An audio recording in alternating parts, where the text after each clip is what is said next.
नमस्कार, मैं गुलशन Pahuja fight political से। जैसा कि आप जानते हैं कि पिछले 11 वर्षों से हमारी कोशिश हो रही है कि देश की सभी अदालतों के अंदर ऑडियो वीडियो रिकॉर्डिंग हो। इसके लिए मैं आज आया था, दिल्ली के हाई कोर्ट में आया हुआ था।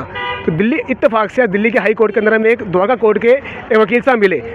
उन्होंने बताया कि उन्होंने कुछ टाइम पहले अपने केस के अंदर इसी चीज़ की डिमांड कर रखी है ऑलरेडी, जिसे जैसा आपने डिनाई कर दिया। तो वो इस पर अपना अनुभव बताएंगे जो आपके काम भी आएगा कि आप भी क्या कर सकते हैं। वकील साहब हमारे साथ हैं, advocate Shri doctor HL. Nimba. इस पर अपने विचार के उनसे क्या अनुभव रहा उनका। देखिए, मैंने जो है द्वारका कोर्ट में एप्लीकेशन लगाई थी, क्योंकि हमें ये था कि हमारा क्लाइंट बार बार ये पूछता है कि भाई क्या हो रहा है केस में, हमें कुछ समझ नहीं आता या उसको कुछ ऐसा डाउटफुल है। तो इस बारे में हमने एप्लीकेशन कोर्ट में लगाई, द्वारका मजिस्ट्रेट के पास, और उन्होंने हमारी एप्लीकेशन पे सबसे पहले यही क्वेश्चन किया कि आप ये बताइए किस प्रोविज़न में है ये और क्यों आप लगाना चाहते हैं। ऐसा कोई वो नहीं है हमारे पास। तो उन्होंने हमें कोई बेनिफिट नहीं दिया इसमें, और हमारी एप्लीकेशन अभी तक आप फाइनलाइज भी नहीं की, वो पेंडिंग रखी हुई है, उस पर कोई एक्शन नहीं लिया। आप श्री? मैं लेफ्टिनेंट कर्नल CM उप्रेती हूँ, एडवोकेट, द्वारका कोर्ट में बार एसोसिएशन का मेंबर हूँ। मेरा ये कहना है कि ये ट्रांसपेरेंसी लाने के लिए बहुत ज़रूरी है कि हम ऑडियो रिकॉर्डिंग होनी चाहिए और हमारा क्लाइंट भी देख सके कि क्या हो रहा है वहाँ पे। नहीं तो उसको कुछ समझ में नहीं आता कि इंग्लिश में बात होती है, वो कहता आपने क्या बोल दिया हमें नहीं पता। तो ये बहुत ज़रूरी है ये ट्रांसपेरेंसी लाने के लिए, और जजेस ने इससे आगे आना चाहिए, उन्होंने परमिट करना चाहिए कि हम ये रिकॉर्डिंग हमें दें। सर, जैसे कहना में जज साहब भगवान तो नहीं होते, वो भी गलती कर सकते हैं। हाँ जी, बिल्कुल। देखिए, ऐसा है ना, जज साहब भी he is also an individual, वो भी एक इस समाज में रह रहे एक व्यक्ति की तरह ही हैं। तो मेरा कहना ये है कि ऐसा नहीं है कि क्लाइंट गलती कर सकता है या एडवोकेट गलती कर सकता है, जज से भी गलती हो सकती है।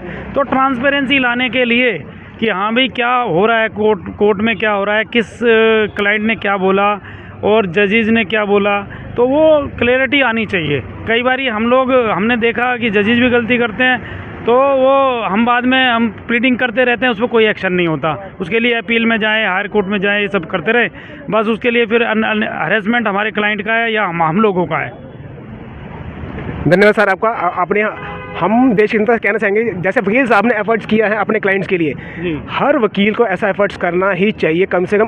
और कुछ नहीं होगा तो सामने बैठे जैसा भी इस बात को समझ जाएंगे कि अब उनका क्लाइंट, उनके एडवोकेट्स किसी भी तरह से ट्रांसपेरेंसी से कंप्रोमाइज़ नहीं करने वाले। उनको जस्टिस चाहिए, फेवर नहीं जी मांग रहे, वो न्यूट्रल जस्टिस मांग रहे हैं, और कैमरा न्यूट्रल जस्टिस देगा, निष्पक्ष देगा वो। धन्यवाद आपका।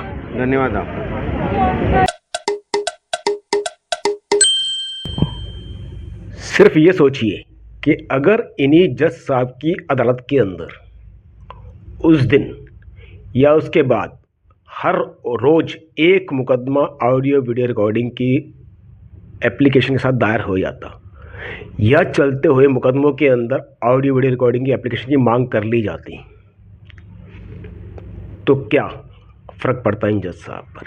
क्या आपकी आवाज़ इनसे ऊपर के जजिस और उनसे ऊपर के जज तक नहीं पहुंचती? क्या ज़रूर पहुंचती। न्याय पाने के लिए एफर्ट्स पीड़ित को ही करने पड़ते हैं। संस्थाएं खोल दी सरकार ने सिर्फ कि आपको आइए न्याय मिल जाए, पर न्याय मिलता नहीं है। देखा जाए तो पीड़ित को और ज़्यादा पीड़ित किया जाता है, जिससे कि अपराधी को बल मिलता है। अगर इन संस्थाओं से अपराधी को सज़ा मिल रही होती तो आप और मैं इस तरह परेशान नहीं होते, और ना ही मैं ये वीडियो बना रहा होता कि हमें देश की कोर्ट के अंदर ऑडियो वीडियो रिकॉर्डिंग चाहिए। तो सोचिए इस बात को आप। इसीलिए मैं बार बार कहता हूँ, जैसे कि इन जज साहब ने इस मुकदमे को इस एप्लीकेशन को डिसाइड नहीं किया, ऑडियो वीडियो रिकॉर्डिंग की एप्लीकेशन लगाई, जज साहब ने इसको डिसाइड नहीं किया, पेंडिंग में छोड़ दिया इसको। ये मामला है द्वारका कोर्ट का। तो ऐसे ही आप भी अपने अपने मुकदमों के अंदर ऑडियो वीडियो रिकॉर्डिंग की एप्लीकेशन की मांग कीजिए। उससे कम से कम होगा ये कि जज सब समझ जाएंगे कि अब नहीं, बस अब हमें अपने आप को ठीक करना पड़ेगा। पब्लिक को डांटने पीटने से, डराने से कुछ नहीं होगा। डिजिटल का युग है, पब्लिक अवेयर हो चुकी है, वो कानून भी फट से निकाल लेती है, सब कुछ जान लेती है। और एक बात जब कहते हैं कि हमारे देश के अंदर या कानून के अनुसार सज़ा उसी अपराध की मिलती है जो अपराध का कानून बन चुका हो, सरकार ने आज तक कभी इस पे कोई कानून, संसद ने कोई इस पे कानून नहीं बना रखा कि आप रिकॉर्डिंग नहीं कर सकते। ये इनकी अपनी नियम, कायदे, कानून, गाइडलाइंस हैं सुप्रीम कोर्ट्स के, हाई कोर्ट्स के, जिसकी आड़ में ये आपको या हमको मना करते हैं।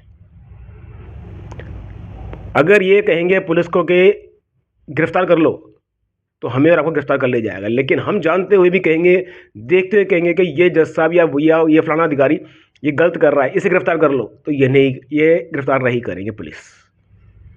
यहाँ पे ही सारी बात आगे फंसती है कि जब पुलिस जानती है कि कोई भी सामने वाला कानून के विरुद्ध जाके कुछ नहीं कर रहा, जो पार्लियामेंट के अंदर कानून बन चुका है उसके विरुद्ध जाके नहीं कर रहा, लेकिन फिर भी पुलिस अपने बॉस का ऑर्डर मानने के लिए, अपने सुपीरियर के ऑर्डर को पूरा करने के लिए आपको पकड़ती है, जस्ट लाइक ए माफिया। ये माफिया भी टूटेगा ऑडियो वीडियो रिकॉर्डिंग से। आप देखते हैं कि जब भी राह चलते या कहीं किसी पुलिस वाले के साथ कोई आदमी का डिस्प्यूट होता है, वो अगर कैमरा निकाल लेता है तो पुलिस वाला सबसे पहले उस कैमरे को बंद करने की कोशिश करता है, या वो अधिकारी या वो IPS अधिकारी जो अपना कार्य ठीक ढंग से नहीं कर रहा होता। जो ठीक ढंग से कर रहा होता है वो कहता है बनाओ वीडियो, मुझे क्या फ़र्क पड़ता है, मैं तो ठीक काम कर रहा हूँ। लेकिन जो कहीं ना कहीं कुछ लकूना कर रहा होता है, गलती कर रहा होता है, तो सबसे पहले कैमरा बंद करता है वो, कि उसकी वो गलती उसमें रिकॉर्ड ना हो जाए। इसीलिए जुडिशरी ऑडियो वीडियो रिकॉर्डिंग को अलाउ नहीं कर रही, जो हमें करवानी है, क्योंकि हम अपराधी नहीं हैं। हम इस सिस्टम के पास न्याय मांगने गए हैं। जब न्याय मांगने गए हैं तो हमें न्याय मिलना चाहिए। नहीं मिल रहा तो किसकी वजह से नहीं मिल रहा वो कैमरा रिकॉर्ड करेगा कि अपोजिट लायर ने, अपोजिट पार्टी ने झूठ बोला, या उस झूठ को शह दी जज साहब ने तारीख पर तारीख देख के, ऑर्डर में कुछ भी लकूने छोड़ के।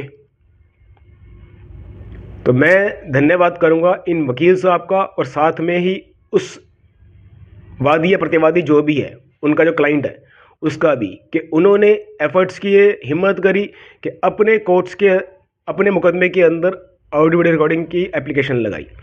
और मैं साथ ही साथ हर एक वकील साहब को बोलूँगा, आप, कहा जाता है कि आप लोग न्याय दिलाने के लिए ही ये प्रोफेशन चुनते हैं, पर आज न्याय नहीं मिल रहा।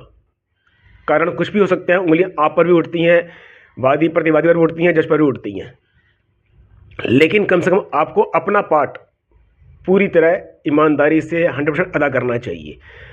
ट्रांसपेरेंसी, अकाउंटेबिलिटी के लिए वकीलों को अब आगे उठ के आना होगा, जिससे कि देश की आम पीड़ित जनता को न्याय मिले। कम से कम दिखे तो सही कि उनको न्याय क्यों नहीं मिल रहा। उसका कारण वकील है, जज है, या सिस्टम है, या इंफ्रास्ट्रक्चर की कमी है, वो सब दिखेगा उसके अंदर कि आपने जो मेहनत की वो दिखी या नहीं दिखी। एक बार फिर धन्यवाद इन वकील साहब का और उस वादी प्रतिवादी जो भी हैं उनका, कि जिन्होंने द्वारका कोर्ट दिल्ली के अंदर इस तरह की एप्लीकेशन पुटअप करके एक लोगों को बताया कि ऐसा भी हो सकता है। एप्लीकेशन डिसाइडेड होना ना होना ये एक सेकंड चैप्टर है, पहला होता है पहला कदम उठाना, कि उन्होंने फर्स्ट स्टेप उठा लिया। First step is a good step उनका ये। मैं दिल्ली से गुलशन पहुंचा फाइट फॉर जुडिशल रिफॉर्म से। अगर आपको लगता है कि हमारी ये वीडियो जुडिशल रिफॉर्म में कुछ भी सहायक सिद्ध होंगी, और ये वीडियो जज साहब को देखने के बाद, ये कोर्ट एम्प्लॉई को देखने के बाद थोड़ा सा उनमें सुधार होगा कि नहीं, अब हमें इस देश की प्रगति के लिए ईमानदारी से, सत्यनिष्ठा से काम करना है, ट्रांसपेरेंसी, अकाउंटेबिलिटी से काम करना है, कुछ फ़र्क पड़ेगा, तो कृपया करके हमारी वीडियोस को ज़्यादा से ज़्यादा शेयर कर दीजिए, लाइक कर दीजिए, सब्सक्राइब कर दीजिए, जिससे कि देश की आम जनता भी अपने अपने अधिकारों के लिए ईमानदारी से आगे बढ़ के सुधार के लिए मांग कर सके। धन्यवाद आपका।